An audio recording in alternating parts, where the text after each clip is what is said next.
West Midlands, but skies will be cloudier in the east. It should be a dry start with brisk winds. Cloudy in East Anglia on Monday morning with some outbreaks of rain in Norfolk, Suffolk and Essex. This rain will clear into the North Sea by late morning.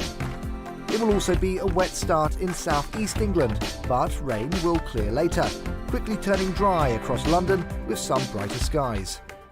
Many places will stay dry, bright and breezy throughout Monday, with particularly strong winds across northern England and southern Scotland. And that's how the weather is shaping up during tomorrow morning. Hello, I'm Michelle Dewberry and you can join me every weekday 6 till 7 on Jubes and Kerr. Me and my panel will get stuck right into the day's events, and I can tell you, in fact, I can warn you, expect some robust debate, some strong opinions and perspectives from both sides of the fence. It's about you at home as well. I love to read out all of your comments, or at least as many as I can. So join me, Michelle Dewberry, Monday to Friday, 6 till 7 on Jubes and Kerr. Join me, Nana Akua, on Friday, Saturday and Sunday afternoons on GB News. Expect fiery debate and passionate discussion as me and my panel tackle some of the biggest topics hitting the headlines. It's a place for everyone's opinion. No one gets cancelled, but no one gets an easy ride. Oh, she's on it today! Be ready for conversations that are fierce, frank and, of course, fun every Friday, Saturday and Sunday afternoon from 4 p.m. on GB News.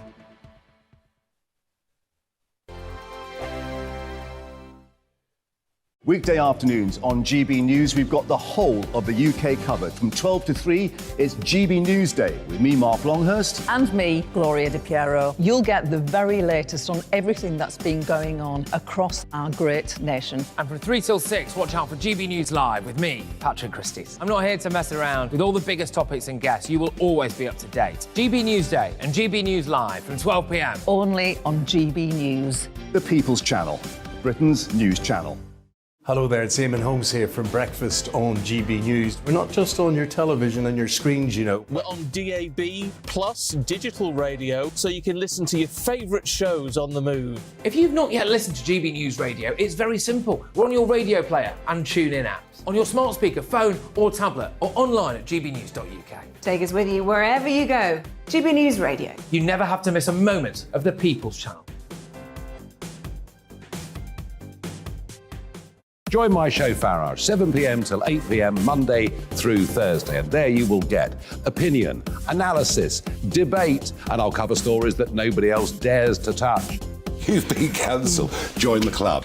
Oh, my goodness me. And then for the last 15 minutes, talking pints. We're over a drink. We have a civilised conversation with someone. We very often disagree, but we do it in a grown-up way. Come and join me on Farage. Hello, I'm Simon Evans. Join me on GB News for Headliners at 11 p.m, where I'll be joined by two of the country's top comedians as we take a look at tomorrow's newspapers tonight. If it's a big story, we'll be covering it, I guarantee, but we'll also have some fun along the way. That's GB News Headliners at 11 p.m. We won't put you to sleep, unlike some of the other paper review shows out there. So join us, 11 p.m, 7 nights a week.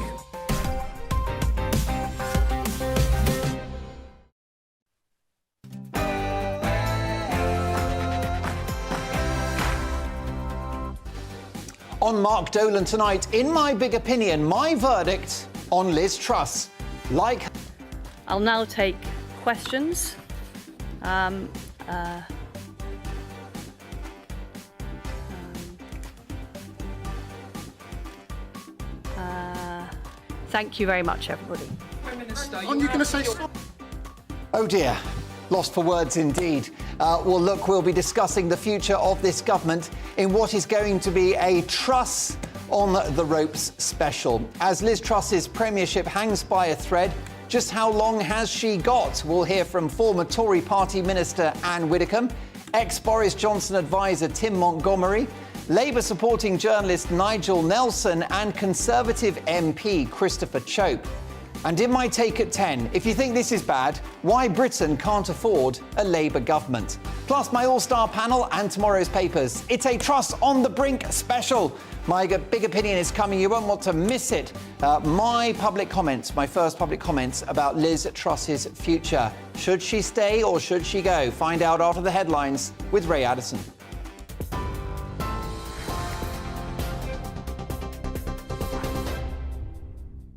Thanks, Mark. Here's the latest from the GB Newsroom.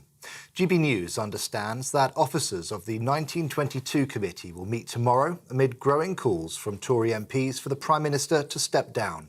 The committee's executive can change the rules of leadership balloting and no confidence voting, which could lead to a leadership challenge. Earlier, 3 Tory MPs publicly called for the Prime Minister to step down. Crispin Blunt, Andrew Bridgen and Jamie Wallace are all urging Liz Truss to go. Mr Blunt says she should be replaced with a leadership team based around Rishi Sunak, Penny Mordaunt and Jeremy Hunt. Well, earlier on, the Prime Minister met the Chancellor at Chequers to discuss plans to fix the economy. Jeremy Hunt is overhauling his predecessor's mini-budget after saying it went too far, too fast. He warns the country faces a difficult period, with tax cuts not coming as quickly as people want, and spending could be squeezed to help balance the books. Shadow Business Secretary Jonathan Reynolds is calling for a general election. It's not about a change of Chancellor. Look, they can't simply reverse what they've done through something as straightforward as that. They can't simply get around the fact that the Bank of England and the government have been in completely different places for the last month. They've got to recognise what they have done requires the chance for a real fresh start, and that will require a general election. Just Stop Oil protesters have vandalised an Aston Martin showroom in central London. Demonstrators sat on Park Lane, some gluing themselves to the road, while another activist sprayed orange paint over the luxury car maker's building. The group is demanding the government halts all new oil and gas licences. Well, meanwhile, Extinction Rebellion has been staging a demonstration, marching in Parliament Square. It comes as the Home Secretary announces plans to crack down on protests that cause serious disruption. Suella Braverman says police will be given new powers to take a more proactive approach, specifically targeting tactics used by some climate activists. The government is pushing ahead with a law to keep Britain moving during transport strikes. Legislation will be introduced to ensure minimum service levels are maintained during a walkout. Unions criticise the move, which they say will be unworkable. The measures are expected to come into force next year. Travel expert Simon Calder told GB News there are practical problems that need to be worked out first. If you say, right, we're going to run 40% of trains, who decides which ones those are, and who decides who's allowed to go on them, because they're all going to fill up. So there's lots of problems associated with it. And as you were saying, it's not going to come until next year anyway, if it gets through a very divided Parliament. And it will be interesting to see how it does work and whether you can actually do this. We're on TV, online and on DAB+ radio. This is GB News. Back now to Mark Dolan tonight.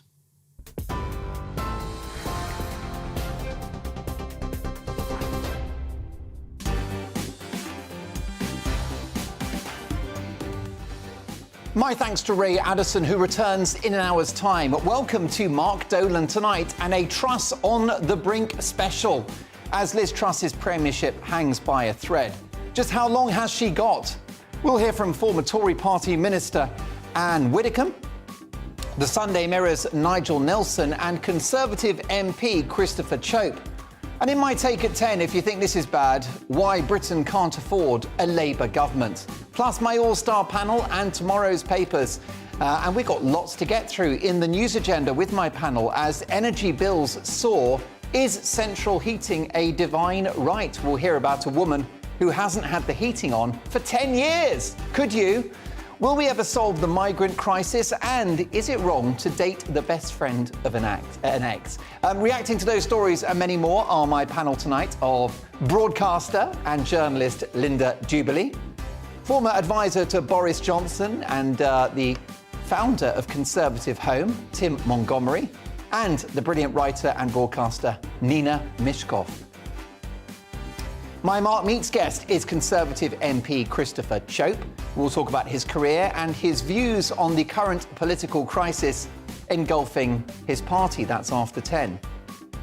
Now, I want to hear from you throughout the show. The best bit of my programme is when you get in touch, mark@gbnews.uk. And this show has a golden rule. We don't do boring. Not on my watch. I just won't have it. So for the next 2 hours, big debates, big guests, and always big opinions. It is a Truss on the Brink special. And let's start with my big opinion.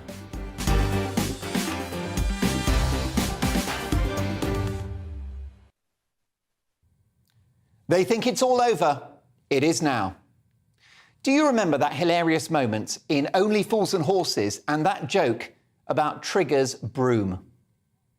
Trigger, of course, is a road sweeper, and he proudly announces that he's had the same broom for 20 years, except after further questioning from Del Boy, he reveals the broom's had 17 new heads and 14 new handles in its time, therefore not the same broom.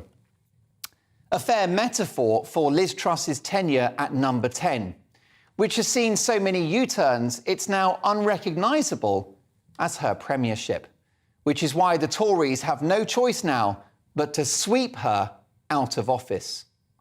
Liz Truss's bold plan for growth was a rare, historic opportunity to transform Britain into being a low-tax, high-growth, high-productivity economy, a global hub of innovation and a global magnet for investment.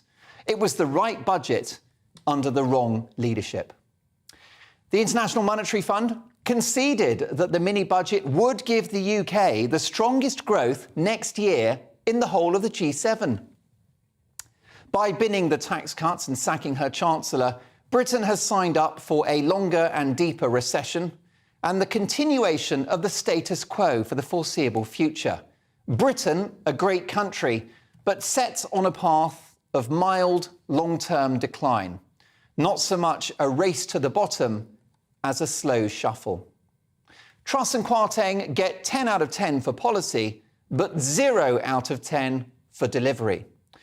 It was clearly foolhardy and naive not to win the approval of the Office for Budget Responsibility, whose support would have protected the pound from the kicking it received. A failure of sequencing, a failure of politics, a failure of communication. But what hurts, the real kicker, is that this budget was the right thing to do. Don't take my word for it. Bloomberg reports that the top US bank Goldman Sachs have downgraded the UK's growth outlook, after the government's tax U-turn. Well done, everyone. For me, this lost opportunity has parallels with the pandemic, when Sweden went it alone, much to the shock and bafflement of other Western nations. Countries like Britain, Germany, France and Spain looked on in horror as Sweden ignored the pack mentality, which saw most of the world plunged into ruinous and failed lockdowns. The Swedes kept their heads. They kept with their approach, and with a lower per capita COVID death rate than many countries that locked down hard, like Britain and Germany, Sweden won the argument. They kept their schools open, businesses traded as usual, and they suffered a fraction of the economic and societal cost. So just a few weeks ago, there was a glimmer of hope that Britain would go it alone economically, rejecting the centre-left European social democratic orthodoxy of tax and spend, of big state, big debt and low growth. But that ship has passed. You know you're in trouble when the best thing that many people can now hope for is a Labour government. I'll be dealing with them in my Take at 10 at the top of the next hour. But for now, we've got to deal with Liz Truss. For me, that press conference on Friday was the day the music died. A fumbling and robotic performance that contained more pauses than a Harold Pinter play and was more awkward than Holly and Phil at a queuing convention. Friday was the moment when Liz Truss had to put on a bravura performance, when she had to rise to the occasion and when she had to demonstrate that she owns this. Instead, she got owned. Look away now if you are of a sensitive disposition. I'll now take questions.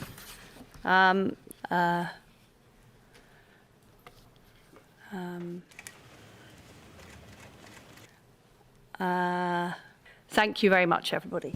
Prime Minister, Aren't you going to say sorry? Sorry seems to be the hardest word. But with the appointment of zero-COVID authoritarian Jeremy Hunt as Chancellor, it's very clear that our Prime Minister is now owned by the international bond markets, owned by her own backbenchers, owned by the media, and owned by her own Chancellor, who's being characterised as the chief executive of the government with Truss as chairman. Yikes. A bit like a Premier League chairman offering the dreaded words of support for an under-pressure manager.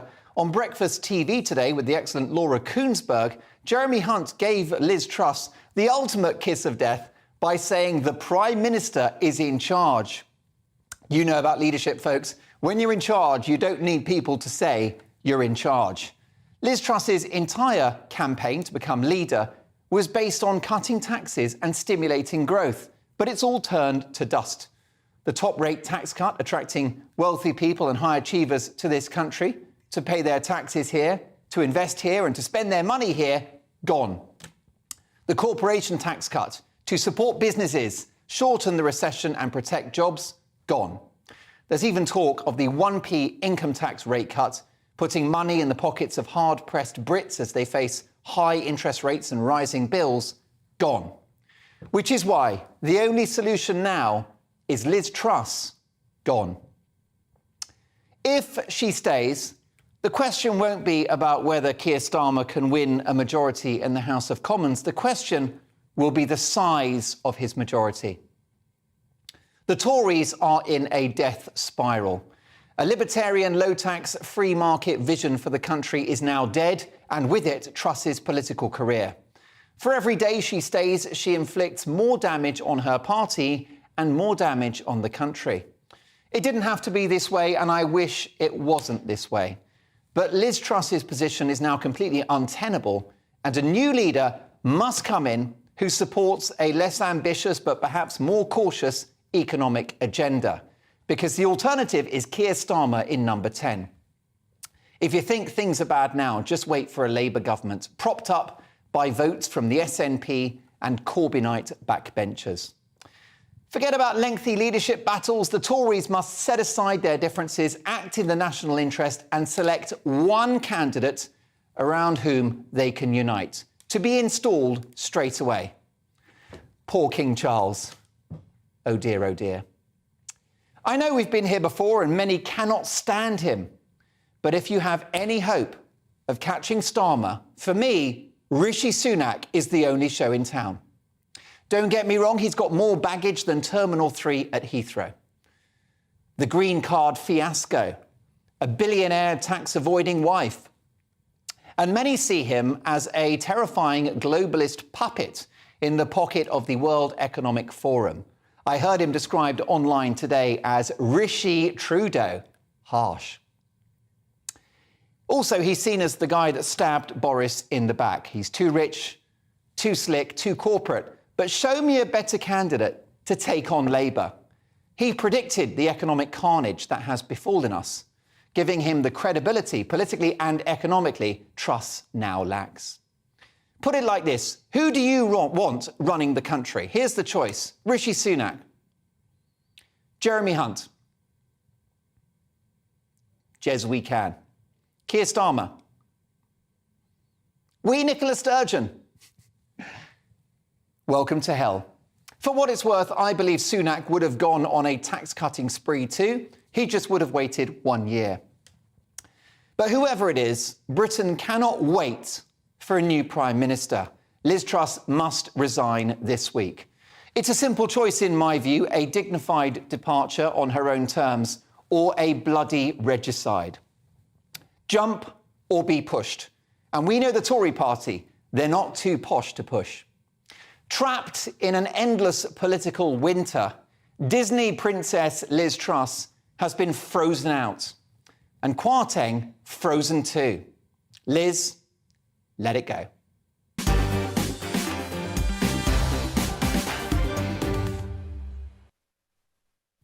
Don't worry, I won't sing. So what's your view? Should Liz Truss step down in the national interest? should the Tories find a leader that they can unite around in the national interest to settle the economy and to tackle Labour. Let me know your views. Mark at gbnews.uk. I'll get to your opinions shortly. But reacting to that and all of the big stories of the day, we have broadcaster and journalist Linda Jubilee.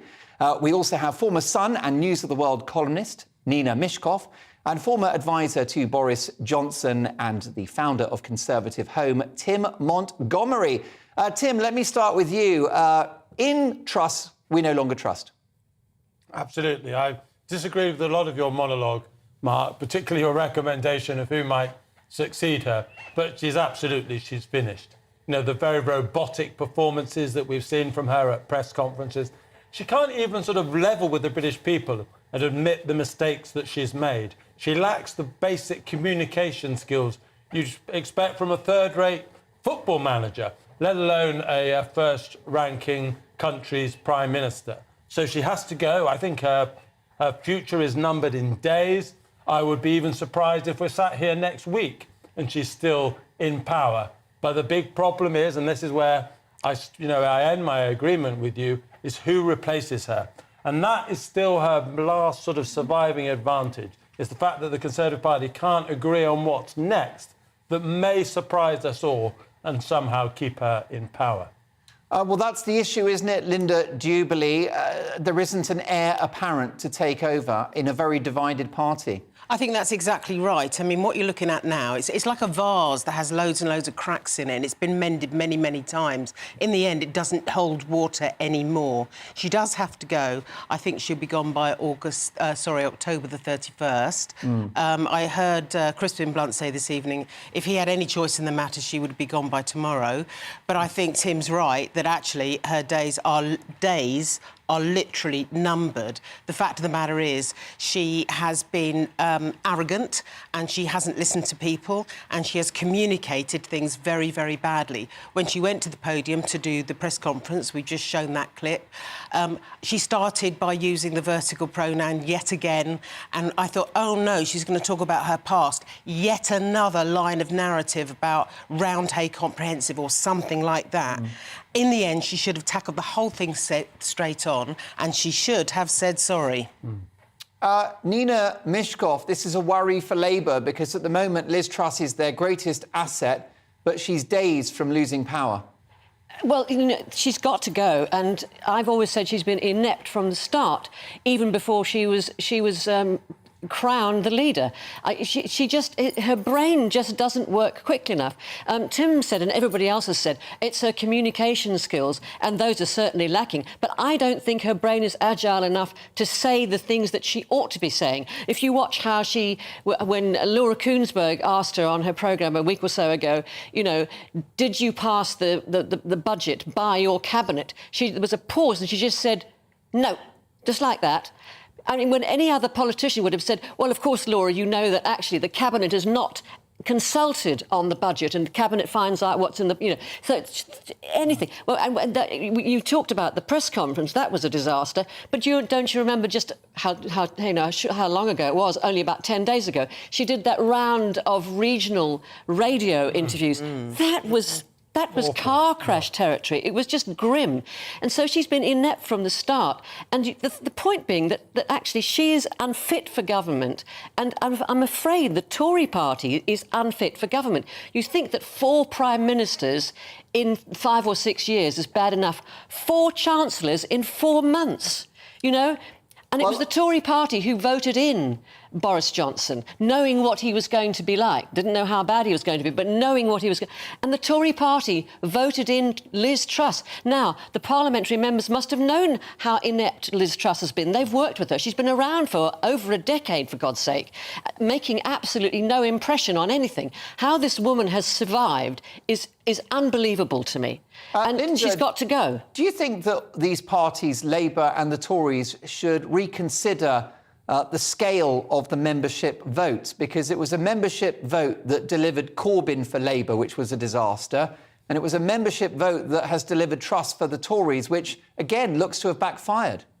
I don't think at the end of the day that when Boris went and then we have a leadership contest, you could do anything other than open it out to MPs and the membership itself. After all, they've elected Boris as their leader. Boris has been bounced out, therefore they have to elect the new leader. But that doesn't mean to say that that has to happen this time round. The moot point here is that Sir Graham Brady could actually change the process and will have to if she goes quickly, and it will have to be that new rules come in and that the old system you're talking about will have to be scrapped. Otherwise, nothing's going to move very quickly. And the absolute bottom line, Tim Montgomery, you've got your finger on the pulse of the Tory party, is that it's got to be a coronation. We cannot have another protracted election. I think there would be a civil unrest. I exaggerate slightly, but Mark, if the country in the middle of the real economic crisis we have was thrown into a 6-week contest in the country, people would not, put up with it. So there has to be, and I'm a defender of Tory members' rights. I believe in Tory members' rights. They got it wrong this time. Well, I'm not sure that they got it wrong in the sense that they had a choice between Rishi Sunak and Liz Truss. I think if Tom Tugendhat or Kemi Badenoch had been in that final race, and they've been nominated by MPs, I think either of them would have been a much better Prime Minister than either Rishi Sunak or Liz Truss. They had a bad choice given to them by MPs. So let's not just blame members for the fiasco we're in. I think MPs have their share of the blame as well. But on this occasion, a protracted contest is out of the question. So in MPs we trust, even if their recent round of choosing didn't really testify to excellence. Good luck with that. Tim, are there any Truss fans still out there? There may be one, Mr. Truss, perhaps, but other than that, I think they're in very, very short supply. Look, people believed in Liz Truss, and, Mark, I think a couple of weeks ago I was on your programme, you gave a really good monologue defending the tax cuts that she was making, but she never made the intellectual case for what she was doing. Even when she was supposedly on the top of her game, it was a very robotic performance. She was just talking about we have a plan for growth. She didn't articulate how she could be unleashing the animal spirits that drive an economy forward. And I think it's the fact that even when, even now she's lost all of her mission, that was really the only thing that kept some few MPs alongside her. Now she's completely abandoned her mission. She's abandoned her Chancellor. She has zero credibility in the markets. She has zero popularity in opinion polls. There's almost nothing left for anyone to get behind. And she certainly doesn't have communication skills, as that awful video of her ums and ahs at the press conference shows. Yes, Tim, do you want to throw a name out there, chuck someone's hat into the ring for the leadership? Who would you go for? Who would I go for, or who do I think it will be? Well, let's have both, shall we? I think it will probably be Sunak. I would prefer Hunt. Interesting. And, of course, he's in pole position as Chancellor. He did perform well on BBC Breakfast TV this morning. I have to admit, I'm not a fan of the guy, but he's an assured performer, which sadly Truss is not. Linda Jubilee, who do you think should be our next Prime Minister? Well, I'd put my money on Jeremy Hunt. I think that he's a thoroughly decent, proficient, diligent guy, and I think he can handle the task in hand. If you remember, Mark, I did say that my money in the leadership election was on Rishi Sunak. In fact, I think he knew more about the financial situation that faces us than all of the other candidates put together. But the fact of the matter is, I do not think that he is a unifying candidate, and I think it's possible that Jeremy Hunt could be. And anyway, I'd like to back a nice, kind man. There you go. Interesting stuff. How about you, Nina? I know you're no big fan of the Tories, but who would be the least bad option for you to run the country? There's an ominous sound of barrel scraping here. But Jeremy Hunt, he's one of the old school. The trouble is that Boris cleaned out all the wise old beards. And Liz, you know, there's nobody left that people can rely on. So Jeremy Hunt seems to be, you know, a solid, as Linda says, a decent guy. But you know, the awful thing is this whole debacle, the summer of no government, the infighting, this awful stuff with Truss. You know, it's definitely back to the nasty party. That's what people think. So if you ask me who I want as the next Prime Minister, and I don't vote Labour, I would rather have Keir Starmer. I would rather have Keir Starmer than any of this mob. Well, I'm glad you mentioned that, Nina, because Keir Starmer is the topic of my Take at 10 at the top of the next hour. We'll get panel reaction to that. It's my view that Britain cannot afford a Labour government, but that's for the next hour. Coming up between now and then, we'll hear about a journalist that hasn't switched on her heating for 10 years. So, is central heating a human right as the cost of living crisis bites? Do we need to just put a bobble hat on and wear an extra layer at home? We'll discuss the importance of central heating just before 10. But next, if Liz Truss falls, who should be our next Prime Minister? We'll hear the views of Britain's longest-serving political editor and political legend, Anne Widdecombe. See you in 2.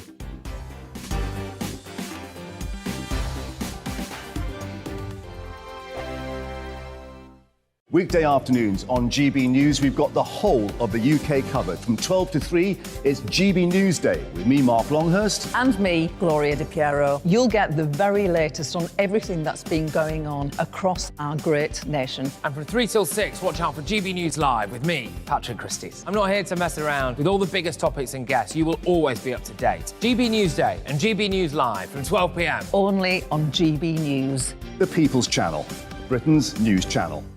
Hello there, it's Eamon Holmes here from Breakfast on GB News. We're not just on your television and your screens, you know. We're on DAB plus digital radio, so you can listen to your favourite shows on the move. If you've not yet listened to GB News Radio, it's very simple. We're on your radio player and TuneIn apps, on your smart speaker, phone or tablet, or online at gbnews.uk. Take us with you wherever you go. GB News Radio. You never have to miss a moment of the People's Channel.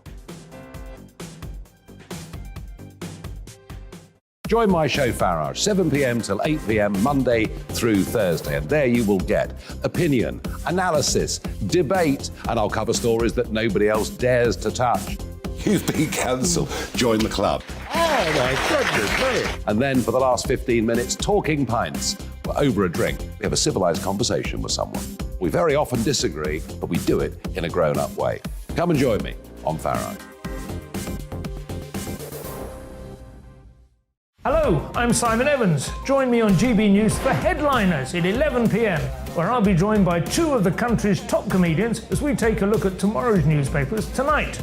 If it's a big story, we'll be covering it, I guarantee, but we'll also have some fun along the way. That's GB News Headliners at 11 p.m. We won't put you to sleep, unlike some of the other pay-per-review shows out there. So join us, 11 p.m, 7 nights a week.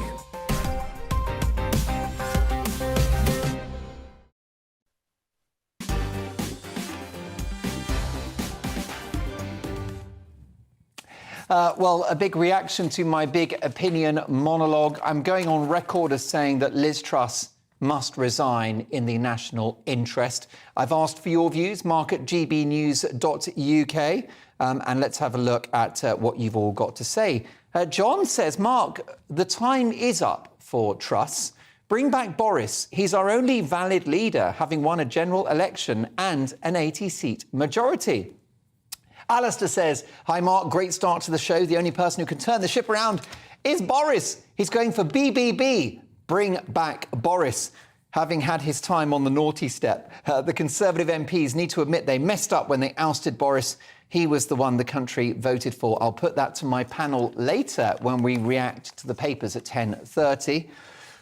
PM in waiting. Neil says Tories may as well give up now if they put the Chancellor in as leader. He is hated across the country, referring there to Jeremy Hunt. Nicola says, dear Mark, I can't help but think that Liz Truss may not have wanted to go along with the elitist agenda. That's why she's being outed. The elitists don't want growth. They want to suppress and control medicine, money and people.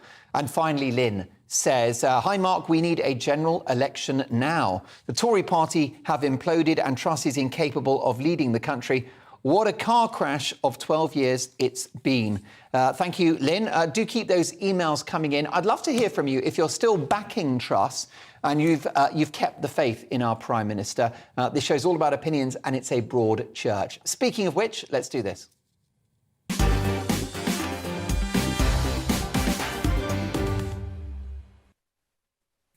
It's time now for the big question in which we tackle a major news story of the day. And tonight, if Liz Truss does fall in the days to come, who should replace her? That's tonight's big question. Who should be Britain's next Prime Minister? To debate this, I'm delighted to welcome former Conservative Minister, broadcaster and best-selling author Anne Widdecombe and Britain's longest-serving political editor, Nigel Nelson, political editor of the Sunday Mirror and the Sunday People. Anne, let me start with you. First of all, can I just get your headline thoughts on Liz Truss? How long's she got, do you think? Well, what really worries me at the moment, Mark, is that there is nobody at all now who has a truly Conservative agenda. Conservatives have always been low tax, low spend, stimulate investment, give incentives to business. That's what the Truss budget was all about. Terribly badly handled. I wouldn't defend that for one moment. But what I don't see anywhere now is a Conservative agenda. And yeah, I think Keir Starmer would be vastly more dangerous than any Conservative leader. But I don't see a Conservative leader if the word that actually matters is Conservative. Where are that's they? right. Where are the Conservatives? And I'm sure you're right. Liz Truss tried to be a Conservative Prime Minister, certainly economically, and she was thwarted. Well, the problem is, I don't think it was the policy that was the underlying reason for her being thwarted. It was the delivery of it, which was appalling. She didn't speak to the Office of Budget Responsibility. She didn't try and square the banks beforehand rather than afterwards. She didn't prepare the nation by talking about stimulating investment and what you had to do. She just went for it. Now, doubtless, she would have thought that she was delivering what she was put there to do, which is quite right. She was. That's why the members voted for her. But it was appallingly badly handled. But I go back to my point, Mark. Where now is a true Conservative in the upper echelons of the Conservative Party? Can you show me one? There don't seem to be many around. They're a dying breed. Like pandas at London Zoo. But Anne, I suppose the crux of the matter is the clear and present danger is a Labour government from the point of view of the Conservatives. So the immediate question is, who can defeat Keir Starmer? Perhaps a more important question than who is a true Conservative leader. Well, no, because I don't see any point in defeating Keir Starmer if you haven't got a Conservative agenda. You might just as well give up and say, right, you've got one pink party and one red party, and both of them are pretty useless. So I do actually think it's very important that we have a Conservative agenda. But you're quite right. Whoever is going to lead us into the next election has got to look capable of defeating Keir Starmer. And I'm not sure who that is for this reason. It's not that I don't see some capable people there. If by capable you mean good delivery, punch in the dispatch box, all the rest of it, that is not the problem. The problem is the parliamentary party behind them. And as soon as anything goes wrong, anything, any small thing, any drop of rain, any little cold breeze, the Conservative Parliamentary Party will mutiny, because that now is the only language it knows. Liz Truss, Anne, is to the right of the party. Perhaps it's best if she stays, therefore. Well, my view is the reason that she should stay is stability. I mean, there is no other reason. If we get rid of yet another leader and have yet another change of cabinet, and goodness knows what else, the nation will just be totally fed up. They'll think we don't know what we're doing, and they'd be quite right, actually. But as I say, it doesn't matter whoever is there. Every time anything goes wrong, we now know how the Conservative Party reacts. It falls apart. It panics in 20 different directions at once. It thinks if it changes its generals all the time, as often as they change their socks, then that somehow is going to resolve the problem. And, you've got them talking tough, and then, as I've said before on this programme, acting like the Grand Old Duke of York and bringing their troops down. However, Nigel... They're awful. Yeah, Nigel Nelson, I know you're the doyen of British political journalism. I'm not sure how knowledgeable you are about Premier League football, but Chelsea have sacked plenty of managers but prevailed along the way. Perhaps the Tories can do a Chelsea. Yeah, but Chelsea doesn't have to face a general election afterwards. And that is obviously the problem at the moment, that there's a question about whether the country would wear having another prime minister imposed upon it. So quite clearly there would be huge pressure for a general election if that was to be the case. Now, the way things are looking at the moment, that the Tory party, and I agree with Anne, it's a sort of loose faction of warring tribes nowadays. The Tory party is trying very hard to bypass the membership and have a coronation of whoever it is to succeed Liz Truss. The nation's going to say, well, hang on a sec, that we've just had a leadership election at which only 0.4% of the electorate took part. Now we're going to have a leadership election where we only got 356 MPs taking part. So it's going to be very difficult to avoid. And in answer to your first question about when will Liz Truss go, it'll be as soon as the Tory party gets all its ducks in a row. Indeed. And she's not long for this world, is she, Nigel? No, I mean, I think that she could well go this week. It may be that she gets a bit of good news from the markets tomorrow. It may be not. But at the moment, the Tory party, the first thing they've got to do, the parliamentary party, is change the rules. And that's not the easiest thing to go and do. Having changed the rules, the idea would be you'd get one candidate to stand, which is the way of bypassing the membership. I think that if that candidate was Rishi Sunak, the membership would already be furious about being denied a vote. Even more furious if it turns out that their decision last time was overturned and Rishi Sunak became Prime Minister. The story that I wrote for the Sunday Mirror this morning was they're looking at Defence Secretary Ben Wallace as a kind of unity candidate. Who's he? He didn't stand in the last leadership election, and then what you would do is you try and bring Rishi Sunak in as Chancellor.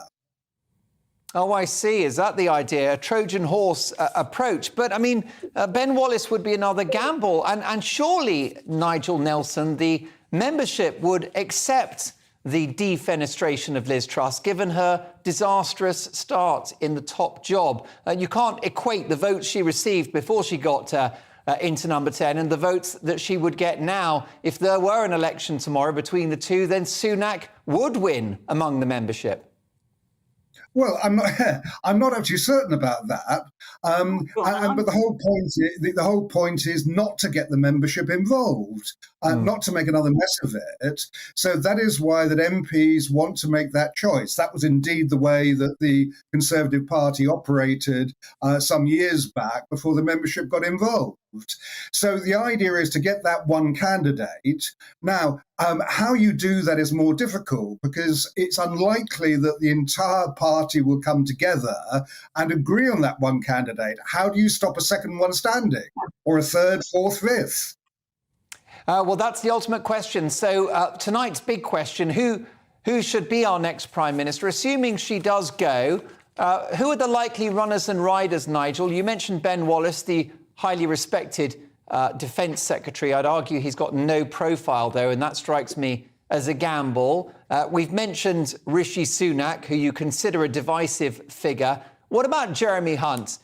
He's already calling himself the chief executive of the government. Well, I don't think he's calling himself that, but that's what he's been dubbed. That's certainly true. Yes, I mean, Jeremy Hunt, there is a possibility. I mean, as far as his political career was going, until she made him Chancellor, it was more or less over, that he only got 18 votes and was chucked out of the first round of the leadership last time round. And he was looking forward to spending his remaining years on the back benches. So suddenly he's back in the frame. I think the tricky thing about Jeremy Hunt being able to succeed Liz Truss is he hasn't done anything yet. If she was able to last until the 31st of October, when he delivers his big midterm financial statement. And if that was to go down really well with the markets, and it looks as if Britain was coming out of its economic woes, then I can see Jeremy Hunt in the frame. Not sure though, just at the moment. What about Suella Braverman, Kemi Badenoch, some of the other runners and riders in the original leadership campaign, Nigel? Any of those get a shout? Well, the one who's been given a shout so far is Penny Mordaunt, and again, that the idea there would be Penny Mordaunt as Prime Minister with Rishi Sunak as Chancellor. I do see a problem with that one, though, about Penny Mordaunt and Rishi Sunak being able to agree between them which one of them should be the Prime Minister. After all, Rishi Sunak got 137 votes from the MPs at the final round of the Commons leadership election. Penny Mordaunt only got 105. So it would be a question about which one would take over. But at the moment, I know that you seem to be rubbishing Ben Wallace, but he does seem to be the only competent minister in cabinet at the moment who might be able to hold the party together. Nigel Nelson, another unknown quantity. Well, let's bring in my fantastic panel, if I can, Anne and Nigel. Let's get the views of the journalists Linda Duberly and Nina Mishkov, and Tory party insider, we can say, the founder of Conservative Home and Boris Johnson's former advisor, Tim Montgomery. Well, what do you think, Linda? How about somebody like Ben Wallace to take over? I actually quite admire him, and I think he's handled the Ukrainian situation really, really well. I know someone there mentioned Suella Braverman. That would be a total disaster. I've never heard anyone deliver kind of inflammatory, cut-and-paste sound bites in quite the same way as her. So I think she may modify her behaviour. I think she may grow into the role. Maybe sometime in the future that might work. But at the moment, no. I don't think Ben Wallace is the right choice at all. I mean, at the end of the day, I think Jeremy Hunt is a great choice. But it could be that he's the one-eyed man in the kingdom of the blind. You know, at the end of the day, you have to play the hand you're dealt, and it seems to me like he could do a great job. The Mervyn King, the former governor of the Bank of England, once said that he just didn't want any more excitement. What he wanted was stability, and that's what we need right now. We don't need a Jackson Pollock approach to this. We need a diligent painting-by-numbers approach that actually achieves something for the British people. Tim Montgomery, a very decent man and a respected Defence Secretary, but Ben Wallace is not box office. I agree with that. But can I just say as an aside, Mark, I would like to replace all emojis with the facial expressions of Anne Widdecombe during this interview. I've loved her head in her hands. I've loved her eyes widened. Everything she says, we can have a whole new range of emojis on every phone with Anne's expressions. I think there's a marketing opportunity. Great idea. GB News there. But back to your question. Look, the one thing, and there aren't many things that we can be proud of this government for, is that Britain stood with Ukraine before any other really free democracy in the world. And the person who was the author of that policy was Ben Wallace. Ben Wallace read the speeches of Vladimir Putin, a little bit like reading Mein Kampf before Hitler attempted to exterminate the Jews. What Ben Wallace realised was that Putin was real. He was going to invade Ukraine. And it was because of Ben Wallace's intervention that we gave Kiev the lethal weaponry that it needed to defend itself in those vital early days.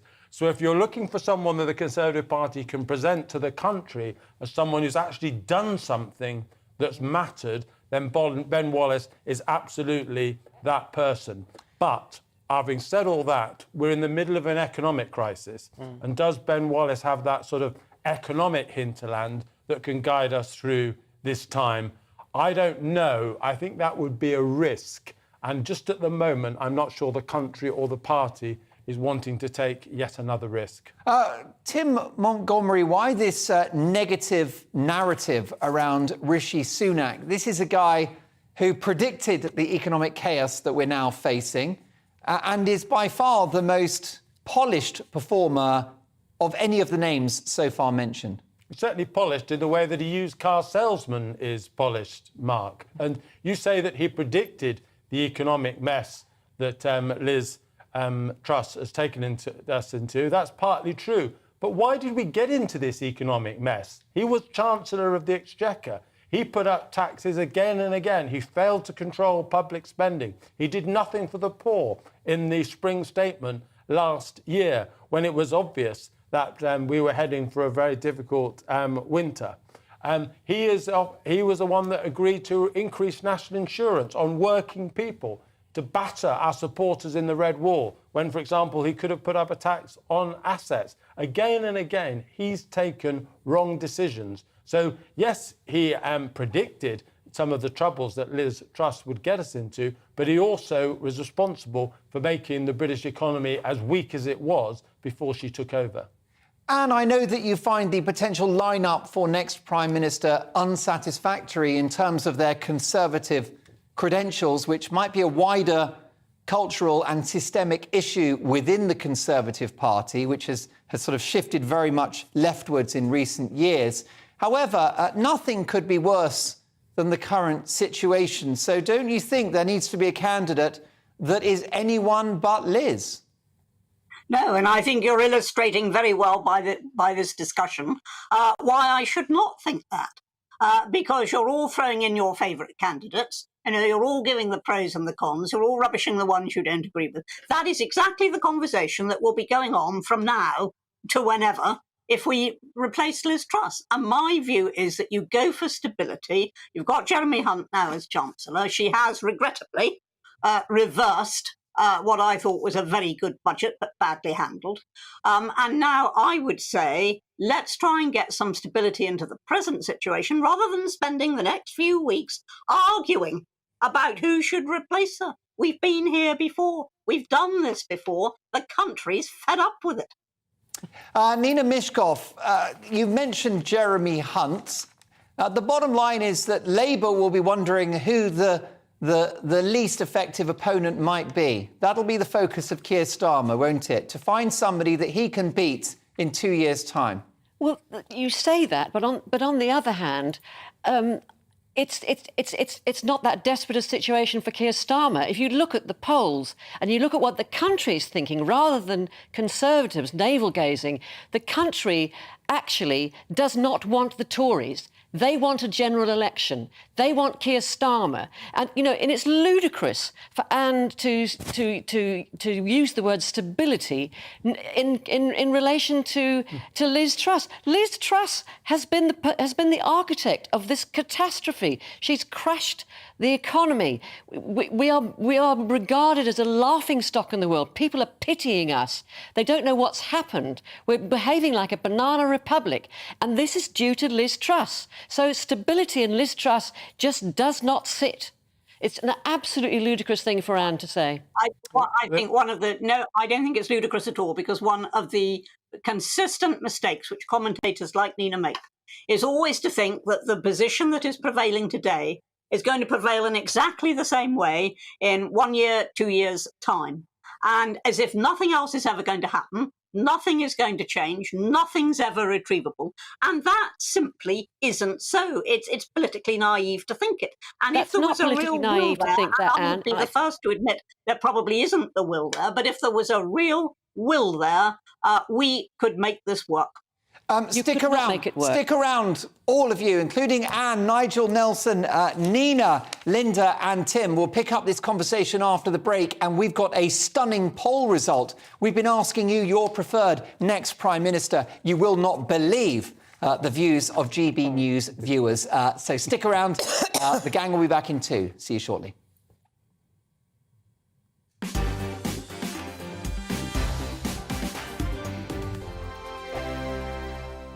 Weekday afternoons on GB News, we've got the whole of the UK covered. From 12 to 3, it's GB News Day with me, Mark Longhurst. And me, Gloria Di Piero. You'll get the very latest on everything that's been going on across our great nation. And from 3 till 6, watch out for GB News Live with me, Patrick Christys. I'm not here to mess around. With all the biggest topics and guests, you will always be up to date. GB News Day and GB News Live from 12 p.m. Only on GB News. The People's Channel, Britain's news channel.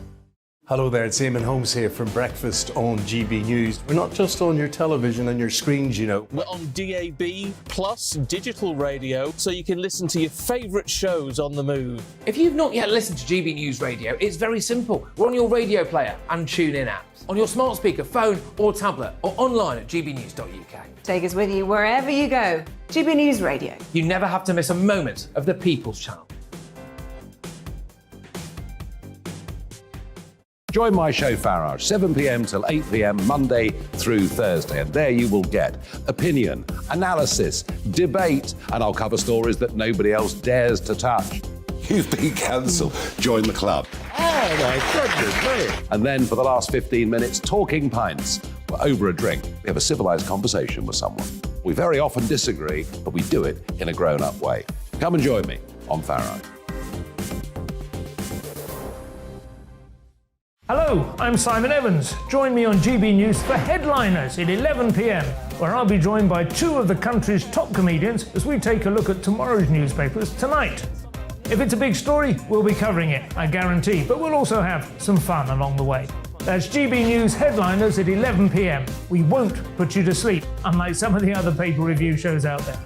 So join us, 11 p.m, 7 nights a week.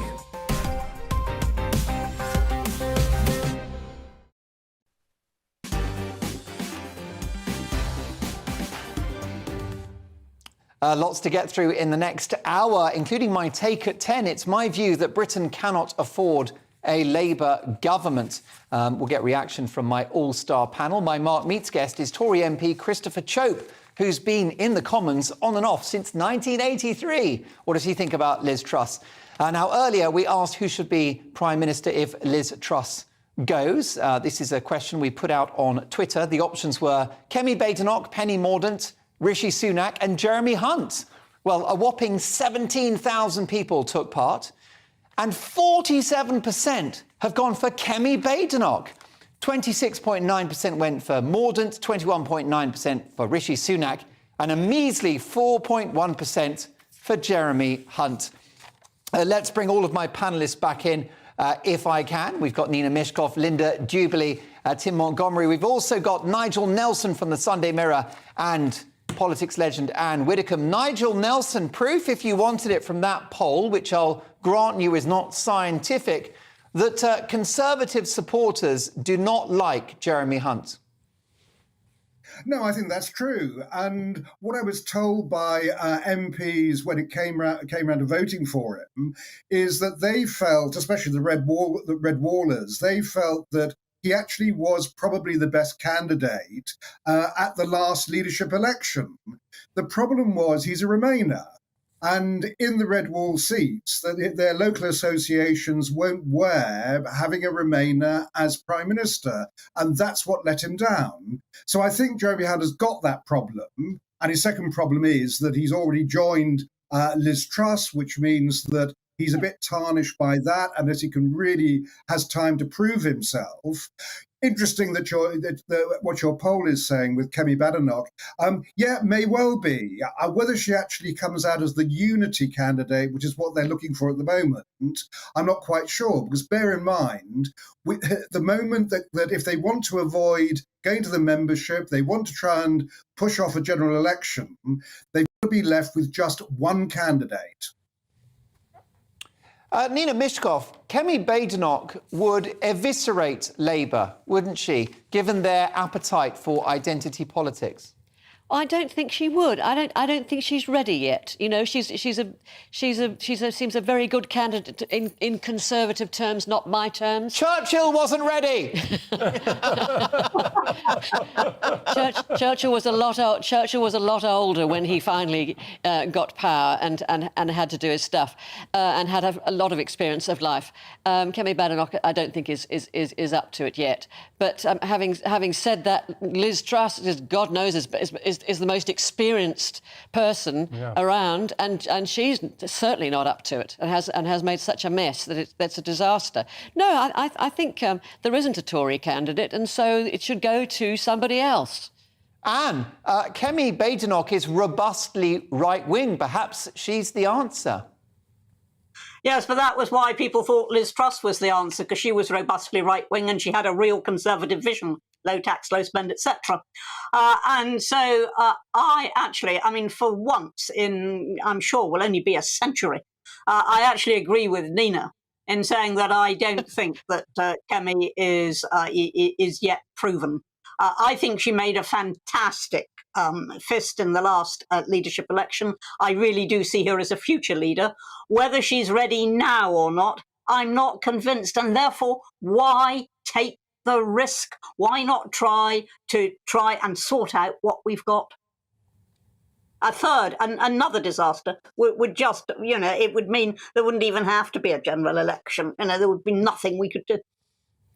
Well, look, we're between a rock and a hard place, Linda Jubilee. You've got some candidates who are robustly right-wing or Brexiteers, others who are polished and good performers. It seems like every candidate falls between several stools. Sure. I mean, I think Kemi Badenoch, actually, I was so impressed with her in the leadership challenges.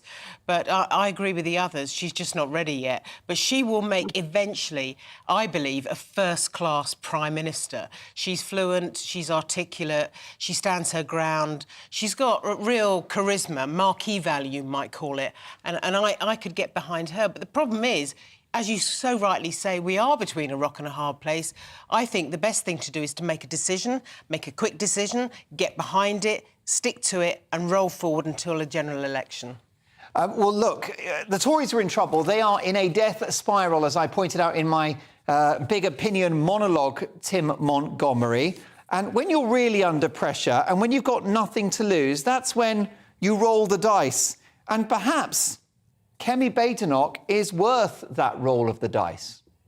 I think you roll the dice when you have no other options. But I think when people are as frightened as they've been, and the thing I've been really struck with recently, Mark, is not that people outside of my political circle have been talking to me about politics. That's when I noticed that the issue is broken through. It's not that just they're talking to me about politics, they're frightened.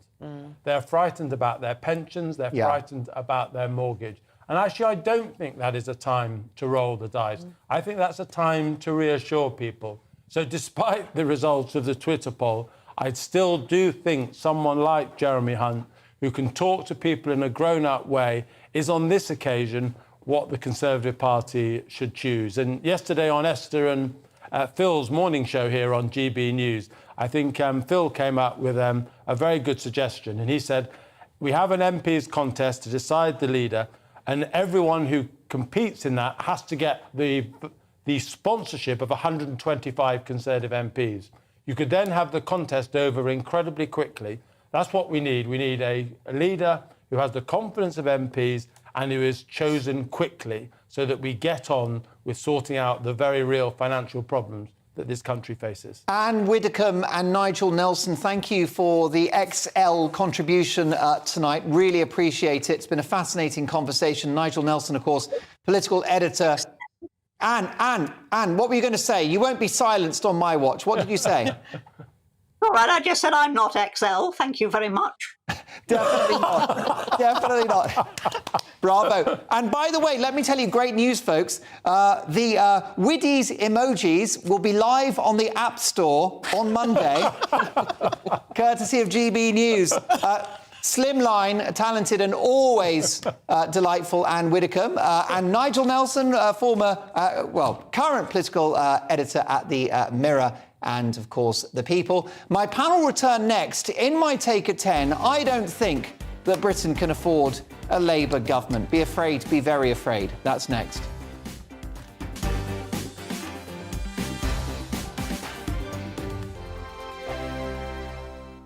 Weekday afternoons on GB News, we've got the whole of the UK covered. From 12 to 3, it's GB News Day with me, Mark Longhurst. And me, Gloria Di Piero. You'll get the very latest on everything that's been going on across our great nation. And from 3 till 6, watch out for GB News Live with me, Patrick Christys. I'm not here to mess around with all the biggest topics and guests. You will always be up to date. GB News Day and GB News Live from 12 p.m. Only on GB News. The People's Channel, Britain's news channel. Hello there, it's Eamon Holmes here from Breakfast on GB News. We're not just on your television and your screens, you know. We're on DAB plus digital radio, so you can listen to your favourite shows on the move. If you've not yet listened to GB News Radio, it's very simple. We're on your radio player and TuneIn apps, on your smart speaker, phone or tablet, or online at gbnews.uk. Take us with you wherever you go. GB News Radio. You never have to miss a moment of the People's Channel. Join my show Farage, 7 p.m. till 8 p.m. Monday through Thursday. And there you will get opinion, analysis, debate, and I'll cover stories that nobody else dares to touch. You've been cancelled. Join the club. Oh my goodness me. And then for the last 15 minutes, talking pints. We're over a drink. We have a civilised conversation with someone. We very often disagree, but we do it in a grown-up way. Come and join me on Farage. Hello, I'm Simon Evans. Join me on GB News for Headliners at 11 p.m, where I'll be joined by two of the country's top comedians as we take a look at tomorrow's newspapers tonight. If it's a big story, we'll be covering it, I guarantee, but we'll also have some fun along the way. That's GB News Headliners at 11 p.m. We won't put you to sleep, unlike some of the other paper review shows out there. So join us, 11 p.m, 7 nights a week.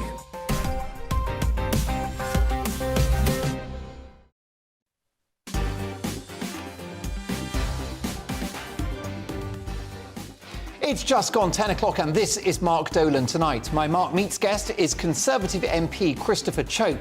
We'll talk about his career and his views on the current political crisis engulfing his party. In the news agenda with my panel, as energy bills soar, is central heating a divine right? We'll hear about a woman who hasn't had the heat on for 10 years. Could you? Also, will we ever solve the migrant crisis? And is it wrong to date the best friend of an ex? Plus tomorrow's papers at exactly 10:30. And after this, my take at 10. Why Britain can't afford a Labour government. Find out why after the headlines with Ray Addison.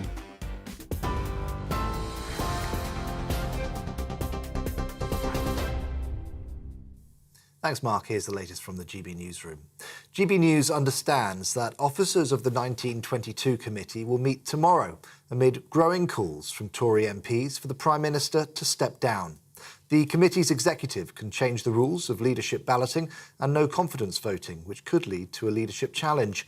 Today, 3 Tory MPs publicly called for Liz Truss to step down.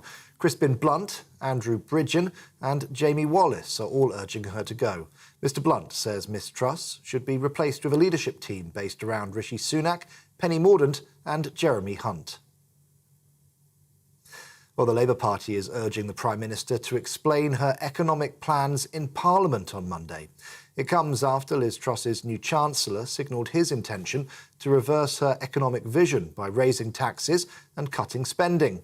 Ms Truss met Jeremy Hunt in Chequers earlier today to work on a new budget. Sir Keir Starmer says the current government is the biggest threat to family finances. In other news, Just Stop Oil protesters have vandalised an Aston Martin showroom in central London. Demonstrators sat on Park Lane, some gluing themselves to the floor of the road, while another sprayed orange paint over the outside of the building. The group is demanding that the government halts all new oil and gas licences. Extinction Rebellion also staged a demonstration earlier, marching in Parliament Square. It comes as the Home Secretary announced plans to crack down on protests that cause serious disruption and threaten public safety.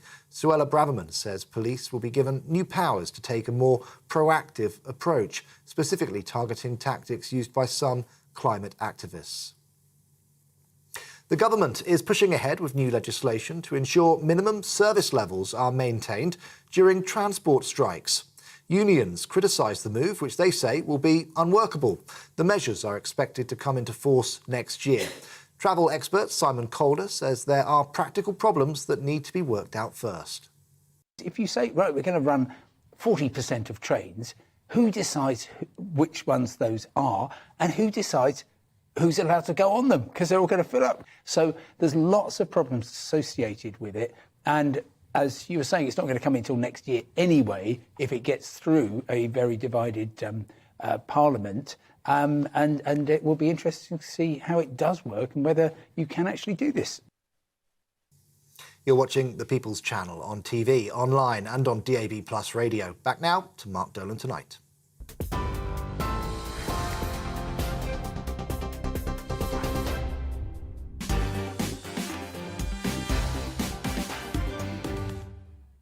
Many thanks to our trusted voice of news, Ray Addison. Ray's back in an hour's time. Welcome to Mark Dolan Tonight and a Truss on the Brink special. My Mark Meets guest is Conservative MP Christopher Chope. We'll talk about his career and his views on the current political crisis engulfing his party shortly. In the news agenda with my panel, as energy bills soar, is central heating a divine right? We'll hear about a woman who hasn't had the heat on for 10 years. Could you live through this winter without having the heaters on? Also, will we ever solve the migrant crisis? And is it wrong to date the best friend of an ex? Plus, we've got another game show. It's our quiz of the week and tomorrow's papers at exactly 10:30 sharp with full panel reaction. Your emails shortly, but next, it's time for my take at 10.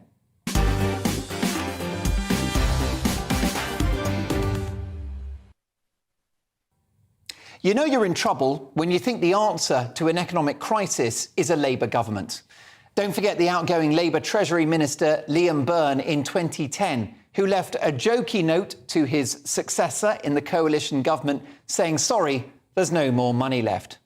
A big spending Labour government in the pocket of the unions, giving inflation-busting pay rises to public sector workers and investing in a 1970s-style state-sponsored energy company, pumping taxpayers' billions into flaky renewables is hardly going to reassure the markets. They will run for the hills. Just imagine a Labour government right now. Taxes can't go any higher. They're the highest in 70 years. The bond markets won't lend us any more cheap money, and Labour won't cut spending. What would they do precisely?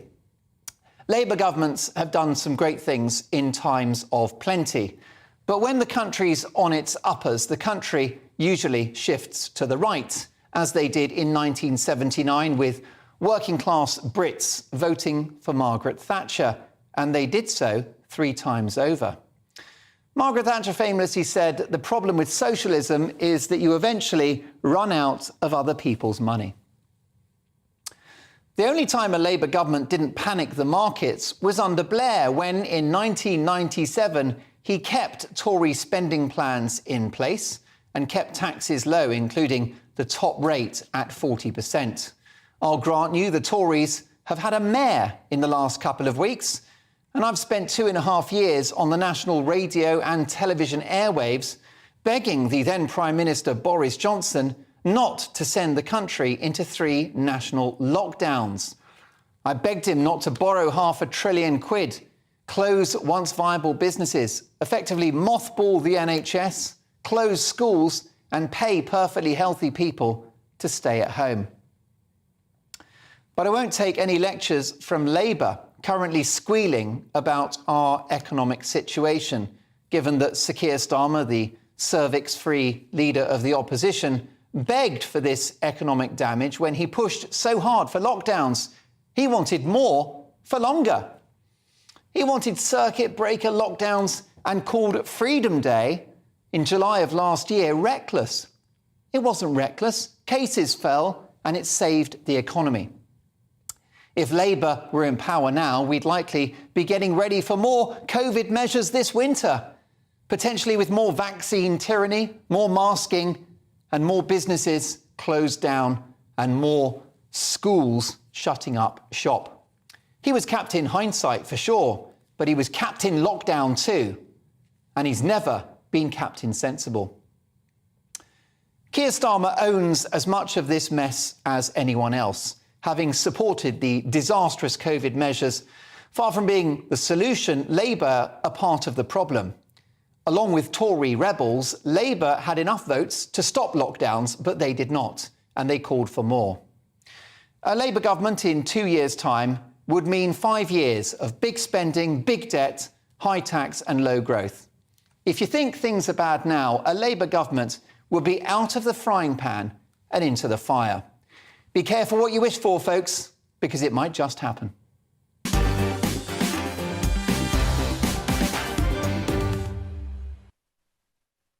Reacting to that and all of the big stories of the day are my excellent panel tonight. What a stellar lineup. I'm a bit starstruck, I'll be honest.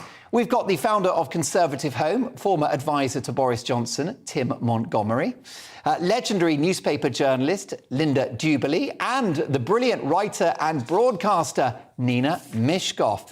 Nina, I'll come to you first. Britain can't afford a Labour government, can it? Well, it can't afford a Truss government and it can't afford a Tory government because that's what's brought us to this terrible state where people are panicked about their mortgages, their pensions, you know, everything. You know, people are really, really worried. And a Tory government and successive Tory governments have brought us to this. So you need to try something else. And, you know, your summation of Keir Starmer I think is unfair because Keir has, since he's been leader, and as you know, I don't vote for Labour. He happens to be my MP, but I didn't vote for him. Keir Starmer has spent the last 2 years, it's only been 2 years, in actually trying to make the Labour Party far more centrist. He has seemingly defeated the Corbynists. We don't hear from them anymore. He has got that under control. And he's actually been detaching himself from the power of the unions. Now, he's having difficulty with his own party because when he says he's not going out to stand on the picket lines, you know, so he is actually positioning himself. And I think Rachel Reeves would make a fantastic chancellor. She's a very, very, very sound woman with very sound ideas. And for God's sake, it can't be worse than this. What do you think, Linda? Can Britain afford a Labour government? The public are fed up with the Tories. I'll give you that. They're trailing in the polls to historic levels. But do you really think that at this time of economic crisis, we want to bring in a party which is known for splashing the cash? Yeah, I personally do not want to see a Labour government. But the problem is I can't see any way round it. This is a hideous debacle in which we find ourselves. And actually, we've thrown away our reputation of being the party of fiscal responsibility. That's the problem here, is that it's beginning to look to the general public like Keir Starmer might be worth a throw of the dice. And that's the issue. That's what we're up against. And I think that we're going to limp on. I think we need to lose Liz Truss as soon as possible. We need to create stability. The Conservative Party needs to bring in some form of unity. But make no mistake, Keir Starmer is way ahead in the opinion polls. And as Anne Widdingham has rightly pointed out, that's just a snapshot right now. That situation could change. But the problem is, Keir Starmer does lack a little bit in the charisma stakes. Just because he's ahead in the polls now doesn't mean he's going to sustain that lead, but some sort of lead will be sustained. And I think that if the Conservative Party goes from chaotic situation to chaotic situation, it will lose the next election, clearly. But don't you think, Linda, that we've had charisma? We've had charisma in bucket loads with Boris, and look where that led us. And I agree that, you know, Keir is not the most dynamic of people, but he's steady. People want steady, decent, sensible, you know, they want somebody that they can rely on. But it wasn't, you see, Boris had charisma, OK, he had performance abilities. That wasn't the issue. The issue was he didn't tell the truth. That was the actual issue. Can I come back on this idea, Mark, that Keir is steady? And this is the problem with him. He's not steady at all. I remember it wasn't so long ago that he was the person telling us, when he was shadow Brexit secretary, to have a second referendum, that Brexit was unacceptable. Then he backed Corbyn as the Prime Minister of this country. Jeremy Corbyn. That was Keir Starmer's recommendation of the person who should be Prime Minister. When he stood for the... Just one second, Nina. Then he stood for the leadership of the Labour Party and he stood on a Corbynista ticket. He recommended himself basically as a left-wing person. Talk to Diana Arbett now or Owen Jones. They feel completely betrayed by him. He is a shifting, slippery candidate for Prime Minister. Even what he promises to us now, you have no idea whether he'll stick to it for more than 5 minutes. He may be elected on one ticket and he will govern on completely a different ticket. Now, because the Tories have messed up, he may still win. But the idea that he's consistent or that he's principled, I'm afraid, is for the birds. I wouldn't trust him as far as I could throw him. But it looks, Tim Montgomery, like Keir Starmer is going to become Prime Minister by accident or by default. Yes, and that's what frightens me. He hasn't been properly tested. We don't know what Labour's economic agenda is. We don't know where they stand on crime. We don't know whether they're going to solve any of the migration crisis. I think we are making... Someone who was earlier talking about a roll of the dice. There's never been a bigger roll of the dice than putting in a Labour government which has Keir Starmer as its leader, but the Corbynistas are still there. The militant trade unions are still there. He's got them under control. Oh, I don't. Nina, you're right. Nina Mishkov, due credit, objection overruled. You are right, Nina, that he's made great strides, Keir Starmer, in detoxifying his party, ridding it of the ghost of anti-Semitism. But in the event of a hung parliament with Labour as the biggest party, those Corbynite MPs become very, very powerful, as do the SNP, as do the Lib Dems. What you're potentially looking at is the breakup of the United Kingdom and proportional representation. Well, I would rather suggest that if we're talking about the breakup of the United Kingdom, that both Boris Johnson and Liz Truss have been the most active in they're hated in Scotland, they're hated in Northern Ireland, they're hated in Wales, and she's been so rude she's been rude about Mark in Wales. She has been unbelievably rude to Nicola Sturgeon. You know, we're talking about democracy here. Nicola Sturgeon, you may or may not like her. You may not like her policies, but she is democratically elected as the leader of Scotland. Now, if you are the British Prime Minister, she is one of the most important people that you need to work with. She hasn't even bloody well phoned her.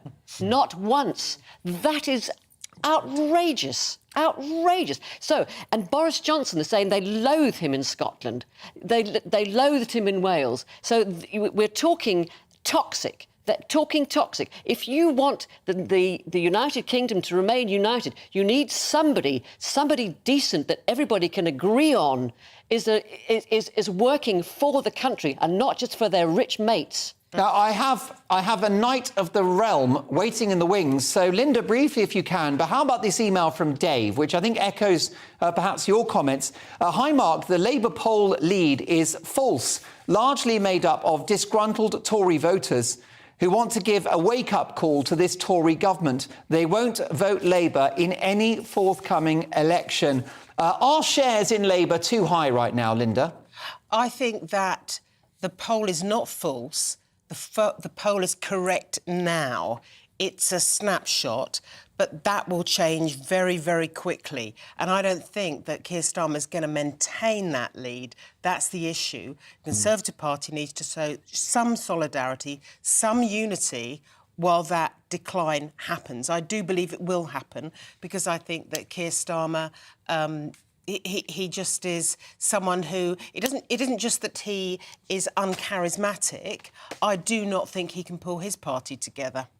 A fascinating debate beckons when the papers arrive at 10:30 with my brilliant panel. Plus, is central heating a divine right? We'll hear about the journalist who's wrapping up this winter with no heating. In fact, she's not had heating in her home for 10 years. We'll discuss that with my panel and lots more, but it's time now for this.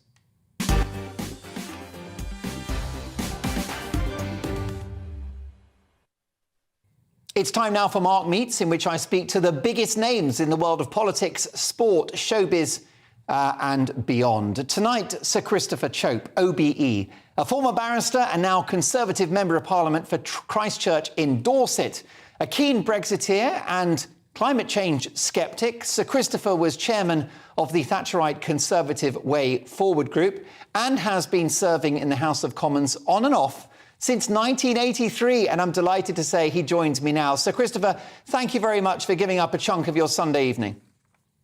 Thank you for inviting me on, Mark. You entered Parliament in 1983 under Margaret Thatcher, and she prevailed over an economic crisis, and she won a war. Do you think Liz Truss has any hope of doing the same?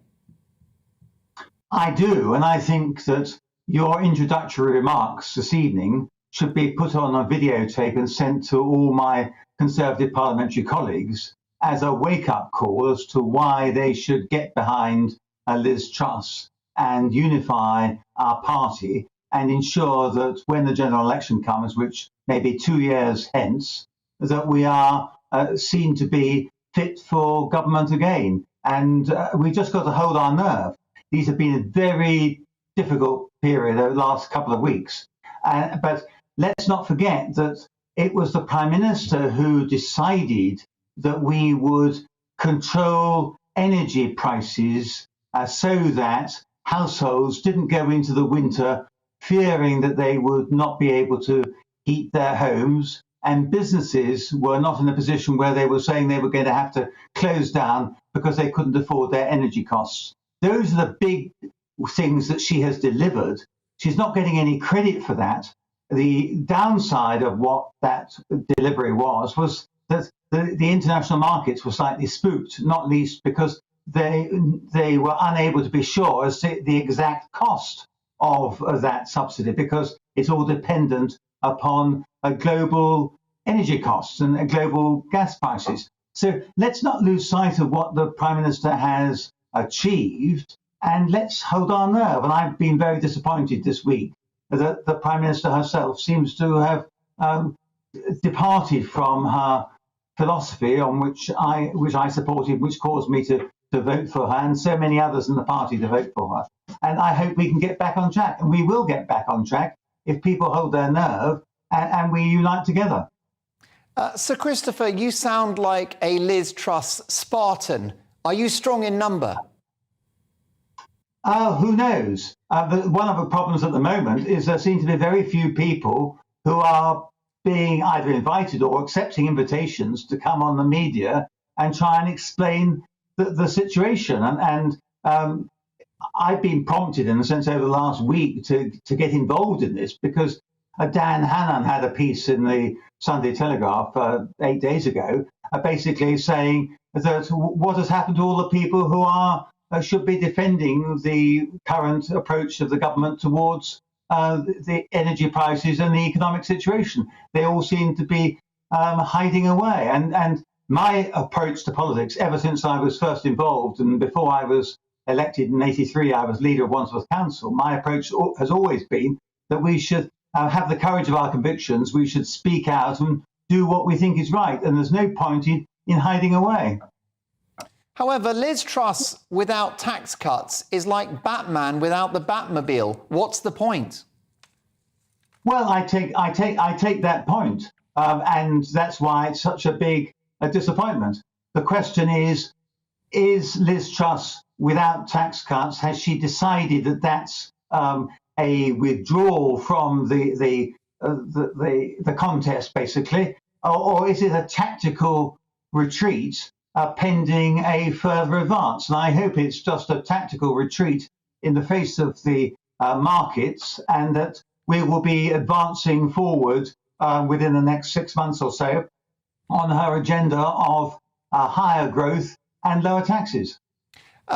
Many of my viewers, Sir Christopher, and actually notably Anne Widdecombe earlier in this programme, have said that they feel that this modern Conservative Party just isn't conservative anymore on the economy, on social issues, immigration, the net zero green agenda. What's happened to your party? Has it shifted to the left? And what do you think the implications might be? Because lots of my viewers are saying they won't vote Conservative again. Well, I share their concern. I think that over the last several years, we've allowed a whole lot of people to become parliamentary candidates and get elected as Conservative MPs who are, in their heart of hearts, social democrats. They don't really understand the principles of Conservative philosophy. They don't understand the importance of allowing people to have the space in which to live their own lives without the nanny state bearing down upon them. They don't understand the importance of low taxes so that people can have the money that they earn to spend in the way that they choose. So those basic fundamentals are not shared by a lot of my parliamentary colleagues. And I think that's coming out in the mix in these recent days. So no, I share the consternation that there is. And the difference is that when I got elected in 1983 and there were over 100 new Conservative MPs in in 1983, almost to a man and a woman, we supported the philosophy of Margaret Thatcher, which had proved to be successful, that the government needed to reduce taxes and to enable the people and businesses to grow and use their own enterprise. I acknowledge your loyalty to the Prime Minister, Sir Christopher, and that's admirable. But if she were to go, is there a name you can think of that you would support as a coronation candidate, somebody that the party can get behind? Mark, there's no prospect of a coronation candidate. That's for the birds.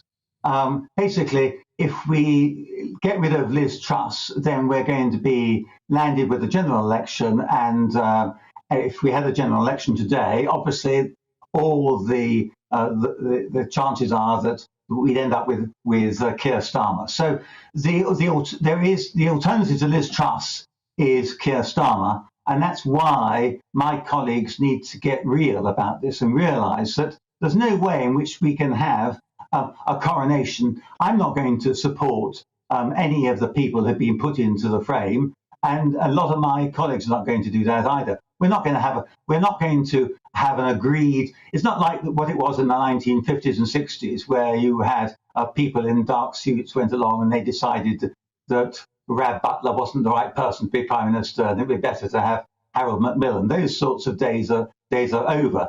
And apart from anything else, that would mean that the party membership in the country would be completely left out of the decision. And that would be thoroughly undemocratic and very destructive for the Conservative Party. Sir Christopher, briefly, if you can, are you suggesting that if a new Prime Minister, a new leader were foisted upon you, you might vote with Labour in a vote of no confidence in the government, that you and colleagues might actually support the dissolution of Parliament and a general election? Well, what I'm suggesting is that there's no way in which a new leader can be foisted upon me or any other member of the Conservative Parliamentary Party.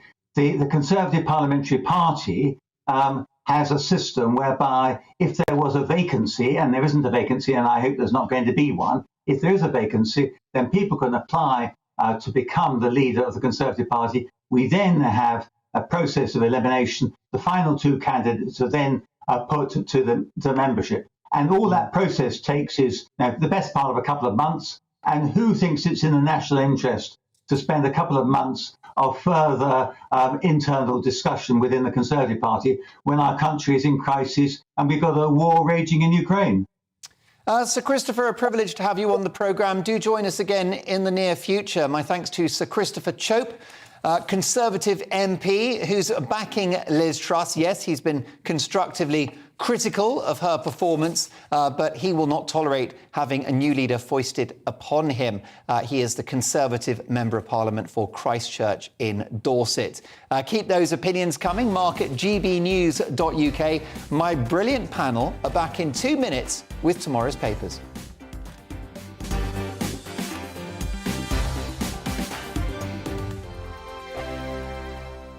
Weekday afternoons on GB News, we've got the whole of the UK covered. From 12 to 3, it's GB News Day with me, Mark Longhurst. And me, Gloria Di Piero. You'll get the very latest on everything that's been going on across our great nation. And from 3 till 6, watch out for GB News Live with me, Patrick Christys. I'm not here to mess around with all the biggest topics and guests. You will always be up to date. GB News Day and GB News Live from 12 p.m. Only on GB News. The People's Channel, Britain's news channel. Hello there, it's Eamon Holmes here from Breakfast on GB News. We're not just on your television and your screens, you know. We're on DAB plus digital radio, so you can listen to your favourite shows on the move. If you've not yet listened to GB News Radio, it's very simple. We're on your radio player and TuneIn apps, on your smart speaker, phone or tablet, or online at gbnews.uk. Take us with you wherever you go. GB News Radio. You never have to miss a moment of the People's Channel. Join my show Farage, 7 p.m. till 8 p.m. Monday through Thursday. And there you will get opinion, analysis, debate, and I'll cover stories that nobody else dares to touch. You've been cancelled. Join the club. Oh, my goodness me. And then for the last 15 minutes, talking pints. We're over a drink. We have a civilised conversation with someone. We very often disagree, but we do it in a grown-up way. Come and join me on Farage.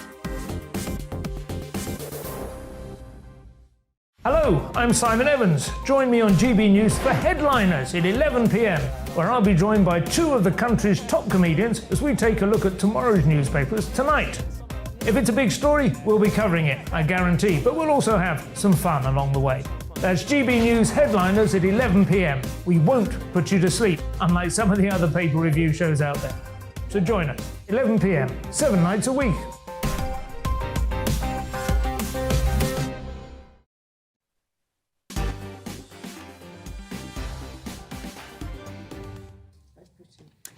Look, it's the greatest privilege to broadcast on the national television airwaves. This job is a reward in itself. Why? Because of you. I love having your company every night, knowing you're watching, knowing you're listening on DAB+, and getting those emails as well. So thanks for all of the support in what has been about a year on air for me. Something very special happened yesterday, which is that I got sent this rather lovely plant. OK, someone's just taken the trouble to send me a plant, and here's the lovely note, and it says, "Dear Mark, in this modern world of spy phones and corporate fakery, it reassures me that you're on telly for the best show in town. You're authentic, sincere and funny." Well, we know that's not true. "Thank you, love from Rachel." And she says, "Here's a plant for you. It's a social climber like me." There you go. Well, look, Rachel, thank you so much for the lovely plant. I do hope it's I can smoke it or something. I hope it's I hope I can be a little bit naughty, the wacky backy. But look, thank you, Rachel, and thanks to everyone for watching. If you're enjoying the show and if you're enjoying the channel, tell your friends, tell your family, and let's change the world together. Right, it's now exactly 10:30. Do you want the sting, Tom? Come on then.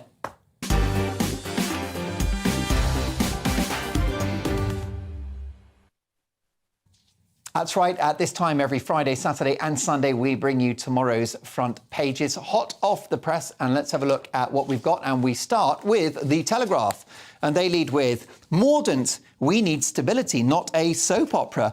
Liz Truss's former leadership rival calls for unity as rebel Tories order the PM to resign. China has no regrets over zero COVID war, and NHS trusts log baby deaths as stillbirths to avoid scrutiny. The Daily Express, D-Day for PM. Will more U-turns save our economy? In a desperate bid to convince financial markets Britain has a viable plan and save her premiership, the PM has all but abandoned Trussonomics. And the question posed by the Express is, will it work? Xi's warning for the future of Taiwan is the headline in The Independent. The Chinese president said at the Communist Party Congress he would not renounce the right to use force.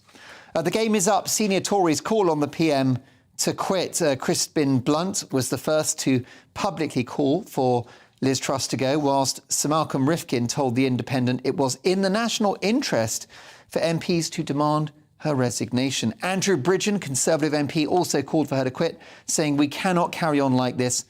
Our country, its people and our party deserve better. Jamie Wallis, another Tory MP for Bridgend, said that he'd written to the Prime Minister to ask her to stand down. The Metro next. Tories in Truss turmoil. The plot thickens. I should say the plots thicken. Plot 1, rebels want Sunak Mordaunt ticket. Plot 2, others scheme to make Wallace PM, that's Ben Wallace. Plot 3, Chancellor tipped for top job, backs Truss on TV. That referring there to, of course, Jeremy Hunt. The Eye now, Truss faces challenge within days. The Mirror, PM on the brink, Tory MPs quit now. Trio break ranks to call for Truss to resign. The Daily Mail now. Plot to topple Truss this week. Tory MPs will try to oust Liz Truss this week, despite Downing Street warning it could trigger a general election. Well, I'll put that to my panel shortly, because that's the tantalising question. If they do move to get rid of Truss, is their mandate gone? The Guardian next. Truss fights for survival as Tory rebel MPs warn that the game is up. Rule-stopping leadership challenge could change, according to the 1922 committee. And last but not least, for some much needed light relief. It's the Daily Star. Charles Ney to stud. King to flog off Queen's horses. The King is to sell 12 of his late mother's race horses, including Just Fine, his first winner since he became monarch. And those are your front pages. Reacting to all of that are my wonderful panel tonight. And we have 3 legendary journalists. We've got Linda Jubilee, Tim Montgomery and Nina Mishkov. Let's have a look at this story if we can, Linda. Plot to topple Truss this week, according to Jason Groves, writing in The Mail. But PM's allies warn that ousting her will trigger an election.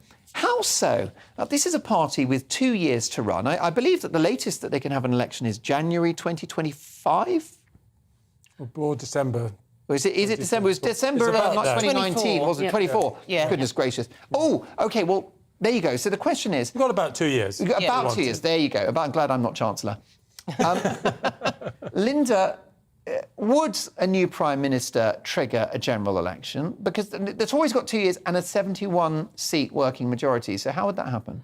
I'm not sure how technically that would happen, but I do believe that it can happen. I think now, if we put another leader in now, which is going to happen, public faith will be dented so badly that I think ultimately there won't be anything other than a general election. But Dubas, things couldn't be worse than they currently are. So actually, pressing the nuclear button is surely preferable to continuing with this current debacle.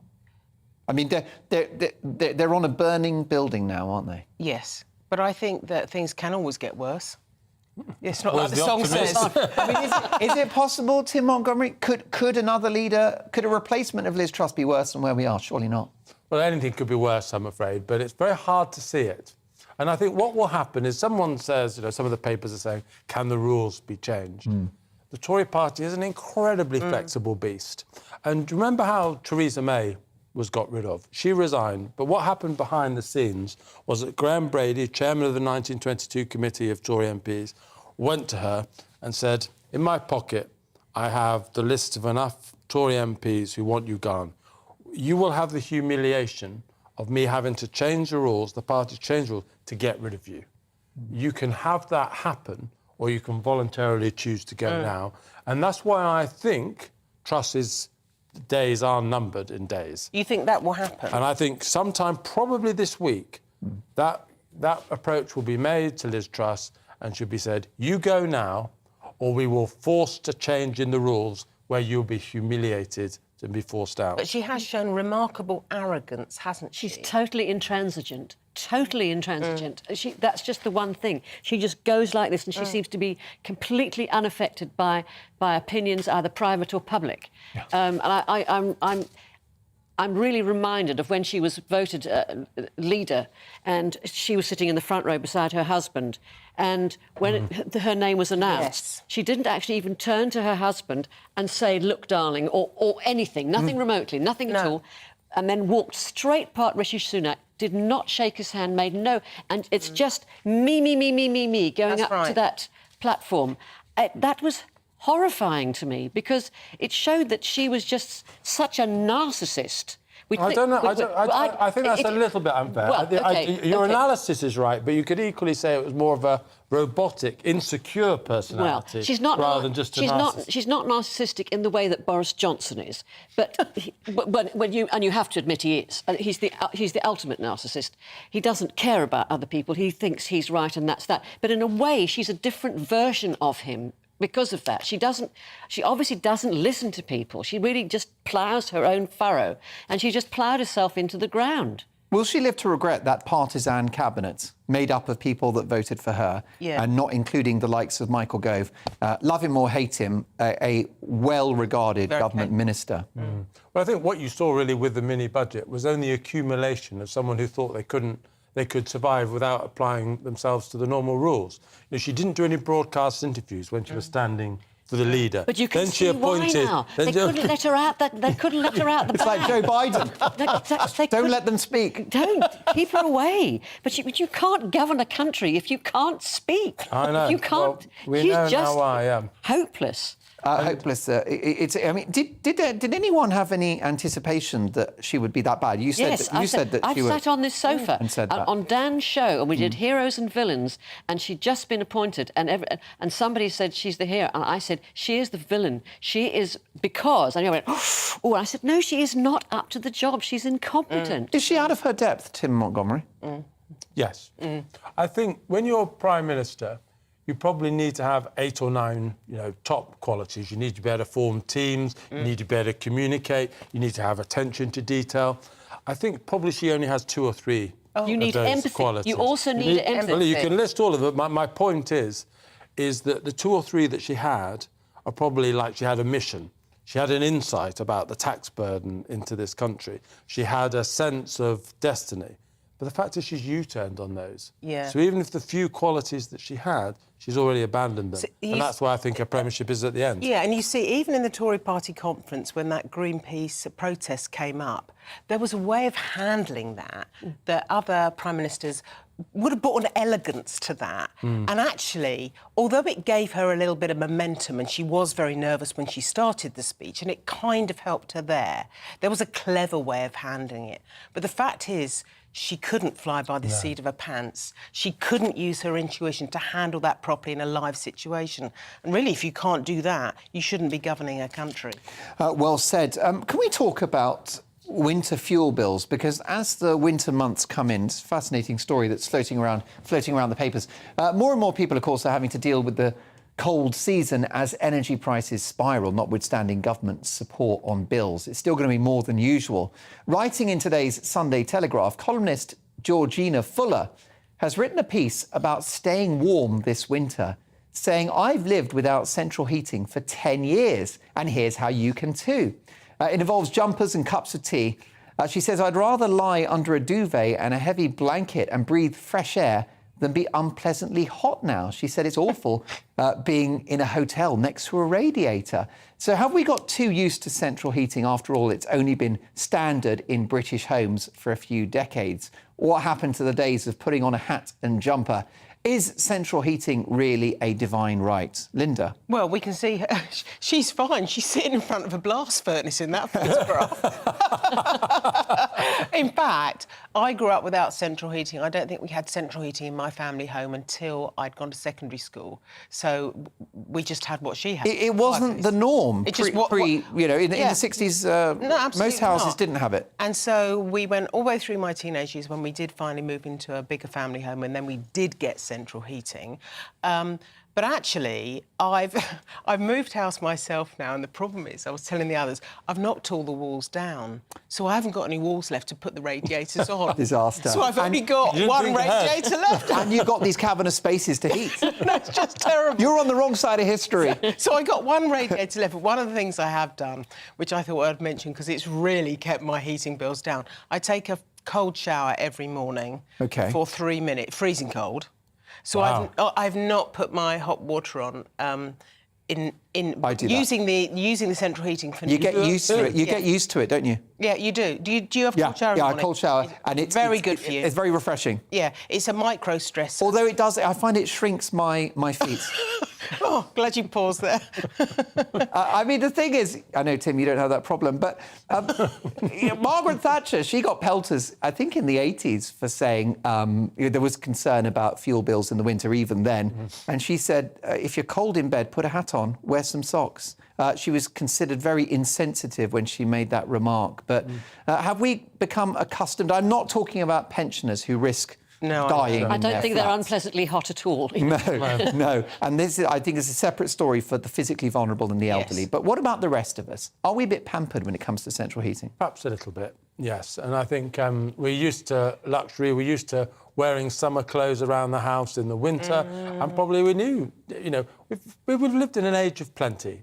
That age of plenty is coming to an end. And I think we all probably need to make a few more sacrifices. But absolutely right. Pensioners watching this programme, they absolutely, deserve to be properly protected. So I think we need a different message for sort of middle-aged, younger people. than we do for our, senior Well, that's citizens. right. That's why hospitals have to be warm. You've got vulnerable patients and older people.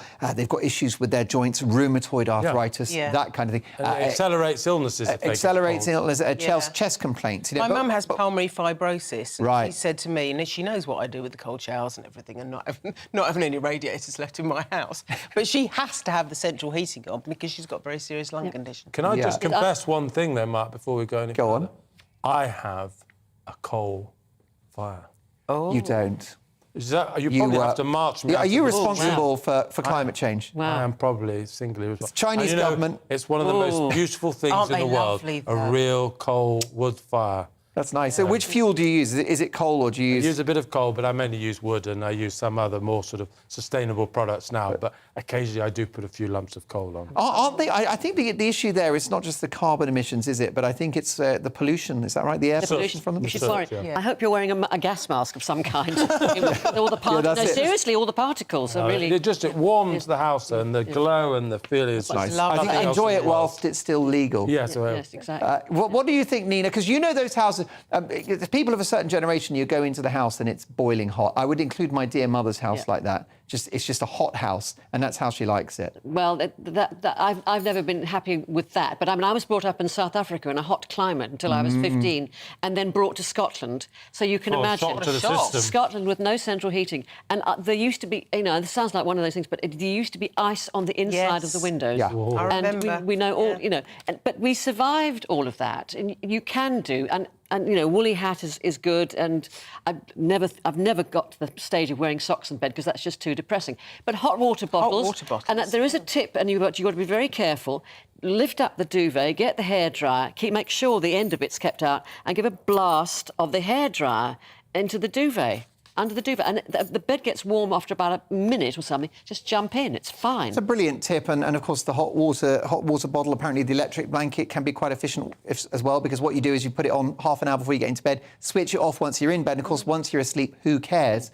Well, look, another story that's been floating around, and we trailed it earlier. We just have to touch on it very briefly, but it's a real worry, and it's about the fact that 100 unaccompanied child migrants have gone missing from UK hotels over a 14-month period. The migrant crisis gets worse and worse, Nina, and the question I've got for you before the break is, will we ever tackle this problem? Because I'm not sure we will. Well, this government has failed to tackle it. I mean, not just Liz Truss, because she's not even started. Boris as well.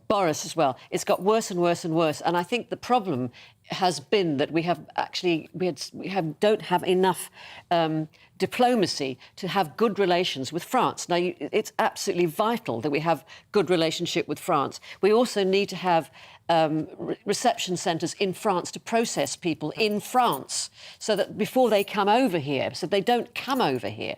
But basically, the Home Office itself is not fit for purpose. So we need a big shake-up and a big policy. Rwanda is not it. It's inhumane and it's never going to happen. Well, what we'll do, we'll pick up this conversation after the break. We'll also have more stories from the papers and our quiz of the week, and I'll quickly ask the panel whether it's OK or acceptable to date the best friend of your ex. Lots more coming. See you in 2.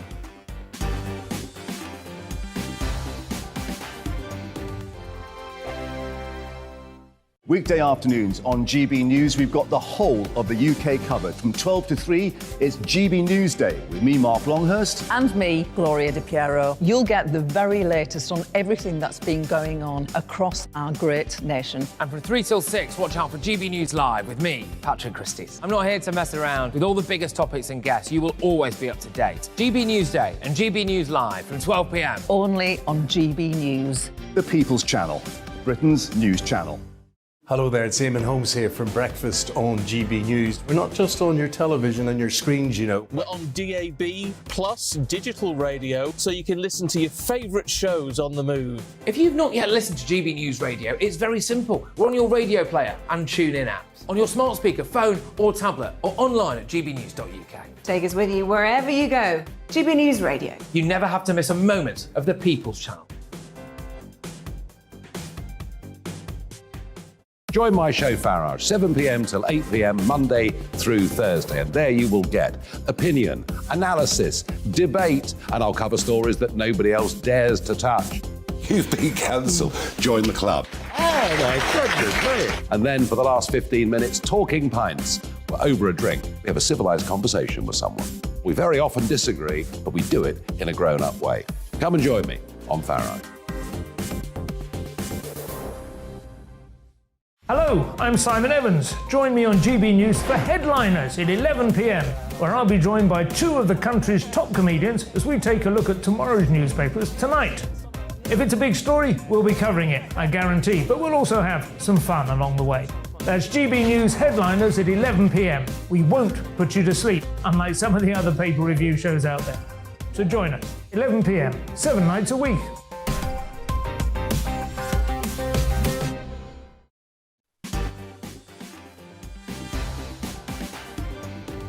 For God's sake. There you go. You just join us live as Nina Mishkov is complaining about the price of supermarket goods. Well, it is a nightmare, isn't it? We're having to watch our pennies. Look, we've got more from the papers and our quiz of the week, but I'd like just to hear the thoughts of Tim Montgomery and Linda Jubilee about whether we will ever solve the migrant crisis, this tragic story of 100 children migrants coming to this country disappearing, which is a travesty, and the police must look into it. What about the wider issue, Tim? Will any government ever solve this?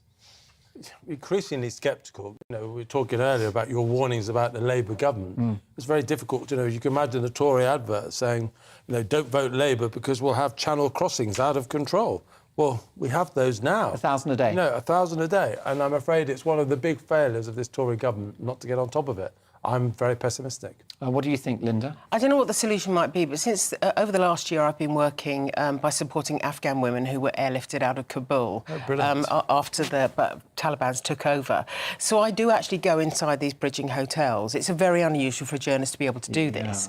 There's not so much of a problem with the Afghans because they're sorted out, they're controlled, they've got lots of support programmes. But the situation is well out of control with asylum seekers, which are in a different category, a different migrant category. And I don't think that people realise how many hundreds and hundreds and hundreds of asylum seekers are in these hotels. So I was driving to see the Afghans one morning, airport hotel, very uniform front, and so it always looks exactly the same. From my childhood, we went there for family, Sunday lunches. My sixth form dinner dance used to be there. Right. And I looked up and all the curtains were all skew-if and everything else. And that's because there's no housekeeping going on in that hotel because there are no actual conventional guests in that hotel. From top to bottom, it is entirely asylum seekers. And sooner or later, two borough commanders in West London told me we will have a problem. We'll have a problem, and it's costing more than £1 billion a year just to accommodate people. It needs to be processed more quickly. OK, well, look, ridiculous. We'll come to that. I've just got a few seconds on this one before the game. Fern Britton, I'm a huge fan of hers. A little bit of emotional turmoil, folks, because she split up with Phil Vickery. They're both brilliant people. They've parted amicably. But Phil's dating her best mate. So what do you think, Nina? Is it OK to date your ex's best mate? No. Why not? No, it's such a betrayal. If you're a true friend, woman to woman, you just don't do that to your best friend. You do not do that. But I'm sure maybe men will have a different approach to this, but I don't think women do that, don't cross the line. Oh, no, I'd be fine with that. I wouldn't date my best friend's husband or my best friend's partner, but once that relationship is over, I'd be perfectly happy to. Oh, hello. No. Okay. I think it's completely listen, wrong. you get the casting votes. I'm with Nina, really. I think even if you get permission and your friend says, I don't really mind, of course they mind. They don't want you to. I agree. Well, look, there you go. What a moral bunch you are. It's time now for our weekly game show, and it's the quiz of the week. So I'd love you to play at home as well. And my panel live in the studio. Let's start with this one. Kwasi Kwarteng is the second shortest serving Chancellor at 38 days. Who was the shortest ever to serve in the Treasury? Oh, died in office. Ian somebody. Yes, well done. Butler. No, it's a Scottish surname. Ian MacLeod. MacLeod. I'll give you the points. I'll give you half the points for Ian. Which famous painting did Just Stop Oil pour a can of soup over this week? It was Van Gogh. Van Gogh's Sunflowers. It was Sunflowers. Well done. I'd seen it only the day before, for heaven's sake. Half a point for Van Gogh, half a point for Sunflowers. You weren't on the recce, were you? You weren't doing the recce. The Daily Star have a live feed of a vegetable to see whether it can last longer than Liz Truss. What is the vegetable? Lettuce. What It's kind, lettuce. though? Is it an iceberg? Looks to me like a round English. Oh, no, it's an iceberg. Iceberg lettuce. Lettuce bird on the front page of the Star again, yeah.